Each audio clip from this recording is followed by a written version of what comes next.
بسم اللہ الرحمن الرحیم۔ شروع اللہ کے نام سے جو بڑا مہربان نہایت رحم والا ہے۔ علی بھائی اگلا سوال ہے، ویڈیو گیمز اور اسنوکر کلب سے حاصل ہونے والی کمائی حلال ہوگی یا حرام؟ پلیز وضاحت فرمائیے گا، والسلام۔ دیکھیں جی، وعلیکم السلام ورحمۃ اللہ، کسی بھی خاص چیز کو حلال و حرام کے بارے میں طے کرنے کے لیے یہ چیز ضروری ہے کہ آپ اس سے جڑی ہوئی ساری چیزوں کو دیکھ لیں۔ کیٹاگوریکلی تو ہم یہ نہیں کہہ سکتے کہ ویڈیو گیم کھیلنا یا سنوکر کھیلنا یا لوڈو کھیلنا یہ حرام ہے، جب تک کہ اس کے اندر حرام کی آمیزش نہ ہو جائے۔ میاں بیوی کا ازدواجی تعلق قائم کرنا حلال ہے، لیکن اگر میاں بیوی کے رشتے کے بغیر ہے تو حرام ہے۔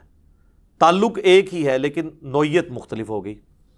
اس طریقے سے ویڈیو گیمز اگر کسی جگہ پہ اس اعتبار سے ہو رہی ہیں کہ وہ جوئے کی کیٹیگری میں فال کر رہی ہیں تو پھر وہ تو سر حرام ہے، اور اس کی نشانی یہ ہے کہ جو ہارے گا پیسے دے گا، دوسرے کے پیسے ڈوب گئے۔ ہاں، اگر یہ ہو کہ دونوں دوست مل کے اسلامی بھائی کسی جگہ سنوکر یا ویڈیو گیم کھیلیں، کوئی جیتے کوئی ہارے، اینڈ رزلٹ یہ ہو کہ پیسے دونوں آدھے آدھے دیں، تو کچھ بھی نہیں ہے۔ اسی طریقے سے کرکٹ میں بھی آج کل جوا لگا ہوا ہے، آج کل خیر کافی عرصے سے ہے، تو وہ جوا بھی حرام ہی ہوگا۔ یہ دو چیزیں نا اللہ تعالیٰ کو بڑی ناپسند ہیں جی، معاشی کیٹیگری میں جو چیزیں فال کرتی ہیں، ایک سود اور دوسری جوا۔ سود کے بارے میں سورۃ البقرہ کی آیت نمبر 279 میں آیا کہ اللہ اور اس کے رسول کے خلاف جنگ ہے، اللہ اور اس کے رسول کی اس کے خلاف جنگ ہے جو سود کھاتا ہے، چاہے سود بالرضا ہو یا بالجبر ہو، زنا بالجبر ہو یا بالرضا۔ زنا کو فی نفس ہی اللہ نے حرام کیا ہے، سود کو بھی فی نفس ہی اللہ نے حرام کیا ہے تاکہ استحصالی نظام نہ ہو۔ اور جوئے کے بارے میں سورۃ المائدہ میں اللہ تعالیٰ نے فرمایا ہے کہ جوا، شراب اور یہ جو جوئے کے لیے وہ تیر چلائے جاتے ہیں 5 سے، یہ سب کے سب شیطانی اعمال ہیں اور پلید چیزیں ہیں۔ اور پھر اللہ نے دھمکی دی اینڈ پہ، باز آتے ہو کہ نہیں؟ جوئے میں کیا ہوتا ہے؟ جوئے میں یہ ہوتا ہے کہ جو شخص بیٹر فیکٹس آف لائف کو فیس نہیں کرنا چاہتا، راتوں رات امیر ہونا چاہتا ہے کہ یار کو محنت نہ کرنی پڑے، بس لگاؤ تو۔ اور سودی ذہنیت کیا ہے کہ جو پیسہ کمایا محنت سے، اس کو پھر لگاؤ اور پیسے سے پیسہ کماؤ۔ کاروبار تو مشکل ہے نا، اس میں تو نقصان بھی ہو سکتا ہے، سود میں تو نقصان ہوتا ہی نہیں ہے کیونکہ آپ نے لینا ہی لینا ہے۔ تو یہ دونوں کے پیچھے دنیا اور مال کا فتنہ ہے۔ اور شراب اور جوئے کو آپ دیکھیں قرآن میں اللہ نے اکٹھا ذکر کیا ہے۔ شراب میں بھی یہی ہے کہ چلو میں بلی تو غائب نہیں کر سکتا، کبوتر کی طرح آنکھیں بند کر لوں، نشے میں آؤں تو جناب ساری تکلیفیں دور، کہتے ہیں نا جناب وہ نشہ کیا تو سب کچھ دور ہوگی تکلیف، حالانکہ پریکٹیکلی وہاں پہ موجود ہے۔ یہ بھی شارٹ کٹ ہے تکلیف دور کرنے کا، جوا بھی شارٹ کٹ ہے۔ البتہ اگر جوئے والا معاملہ نہ ہو، سنوکر پہ آپ جاتے ہیں، آپ کھیلیں، آدھے آدھے پیسے کر لیں، ٹھیک ہے۔ اسی طریقے سے یہ جو ٹورنامنٹس ہو رہے ہوتے ہیں نا کرکٹ کے، اس میں ابتدائی فیس لی جاتی ہے اور وہ نامینل فیس عموماً ہوتی ہے، اور وہ سب سے فیس لی جاتی ہے، ظاہر ہے کہ اس ٹورنامنٹ کے اخراجات پورے کرنے کے لیے اس میں جو کچھ استعمال ہو رہا ہوتا ہے، تو اینڈ پہ ظاہر ہے جو جیتتا ہے اس کو انعام ملتا ہے ٹرافی کی شکل میں یا تھوڑے بہت پیسے مل گئے، باقی لوگوں کا کو کچھ بھی نہیں ملتا۔ تو یہ اس کو ہم جوا اس لیے نہیں کہیں گے کہ وہ کوئی بہت بڑی رقم نہیں ان سے لی ہوتی، وہ تو صرف سروس چارجز لیے ہوتے ہیں۔ ہاں، ادھر بھی اگر لاکھوں روپیہ لیا جائے اور کہا جائے کہ یہ 12 ٹیمیں ہیں، 12 لاکھ ہے، جو جیتے گا اسے 12 لاکھ ملے گا، باقیوں کا لاکھ گیا، تو پھر وہ بھی جوا ہو جائے گا۔ جس طرح ایک اور فارم جوئے کی لکی کمیٹی ہے، آپ کو پتہ ہے نا، کمیٹی ڈالنا دنیا میں ایک نیکی کے کاموں سے ایک کام ہے کسی غریب بندے کے ساتھ، اور یہ وہی چیز ہے جسے قرض حسنہ کہا گیا ہے۔ کمیٹی آپ دیکھیں قرض حسنہ ہوتا ہے، سود کے بغیر ہوتا ہے نا۔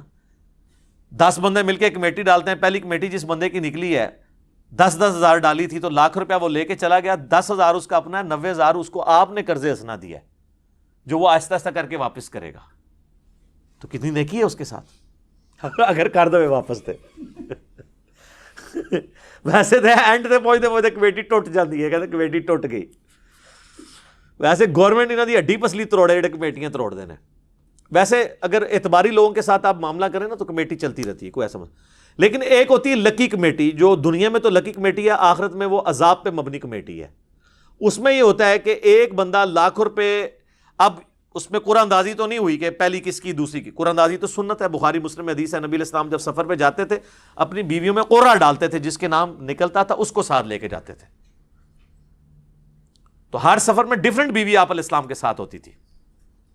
تو قرآن اندازی کرنے کی بجائے وہ یہ کرتے ہیں کہ لاکھ کی کمیٹی 10 بندوں نے ڈالی نا، ایک بندہ کھڑا ہو کے کہتا ہے جی میں اس کمیٹی کو جو ہے نا وہ 90,000 میں اٹھا لیتا ہوں.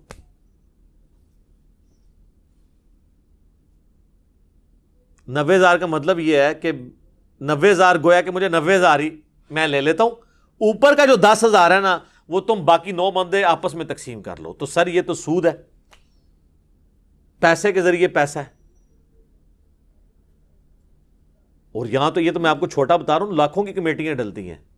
بڑے کاروباری لوگ جن کو فوراً پیسے کی ضرورت ہوتی ہے، 30 40 لاکھ کی کمیٹی، 40 لاکھ کی کمیٹی ڈالتے ہیں، 35 لاکھ میں اٹھاتے ہیں. اور وہ جو 5 لاکھ ہوتا ہے نا وہ باقی لوگ آپس میں تقسیم کر لیتے ہیں بیٹھے بیٹھے.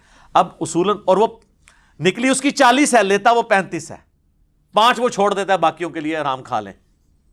تو اس طرح کی لگی کمیٹیاں یہ بھی حرام ہے.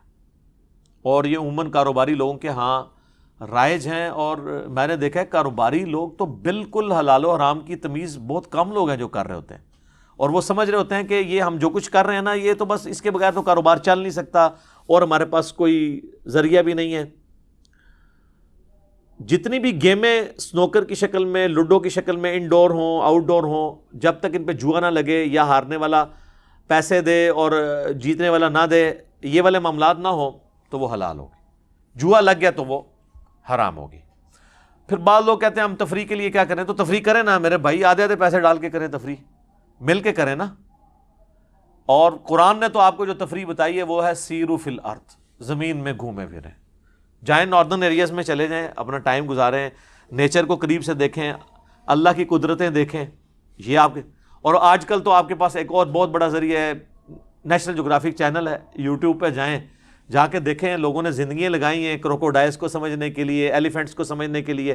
اتنے بڑے بڑے سیٹلائٹ چینلز ہیں جن کے اوپر اللہ کی قدرت کے وہ چیزیں دکھائی جاتی ہیں جو آپ کے بزرگوں کو بھی نہیں پتہ تھی. ٹھیک ہے، تو وہ آپ ان چیزوں سے لرن کریں، کتابیں پڑھیں. زندگی اللہ نے ایک مقصد کے لیے دی ہے، اس مقصد کو پورا کریں. یہ اذانیں شروع ہو گئی ہیں، بقیہ کے سوالات انشاءاللہ اذان کے وقفے کے بعد انشاءاللہ تعالی.